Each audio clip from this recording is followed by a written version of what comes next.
Present ఎక్కడ చూసినా దేవరా గురించే చర్చ జరుగుతోంది. అసలు దేవరా సౌండ్ ముందు మరో సినిమా పేరు కూడా వినిపించడం లేదు కదా.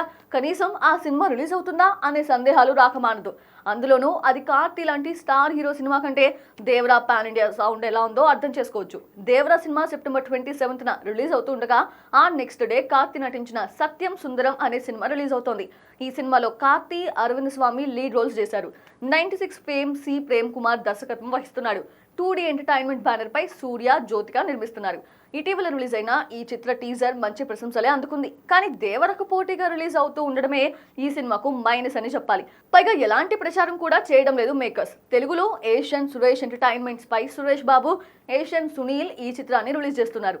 కానీ ఎలాంటి ప్రమోషన్స్ చేయడం లేదు. బహుశా దేవరా ముందు సత్యం సుందరం సౌండ్ చేసినా వర్కౌట్ కాదు అనే భావనలో ఉన్నారో, లేదంటే సినిమాకు హిట్ టాక్ వస్తే మౌత్ టాక్ చాలు అని అనుకుంటున్నారో ఏమో కానీ కార్తీ సినిమాకు ఇక్కడ మంచి క్రేజ్ ఉందనేది మాత్రం నిజం. ఇక దేవరా మేకర్స్ మాత్రం ప్రమోషన్స్ పరంగా దూసుకుపోతున్నారు. తెలుగులో యంగ్స్టర్స్ సిద్ధు జొన్నలగడ్డ, విశ్వక్సేన్ తో ఎన్టీఆర్, కొరటాల చేసిన ఇంటర్వ్యూ దేవరా ప్రమోషన్స్ లోనే హైలైట్ అని చెప్పొచ్చు. ఈ ఇంటర్వ్యూలో ఎన్టీఆర్ దేవరా సినిమా కోసం అన్ని భాషల్లో డబ్బింగ్ చెప్పినట్లుగా క్లారిటీ వచ్చేస్తుంది. దీంతో ఇది కదా ఎన్టీఆర్ అంటే అని ఫ్యాన్స్ అంటున్నారు. ముఖ్యంగా దేవరా కన్నడ వర్షన్ డబ్బింగ్ ని కేవలం 4 గంటల్లో పూర్తి చేశారట టైగర్. ఏదేమైనా ఎన్టీఆర్ అంటే ఆ మాత్రం ఉంటది మరి.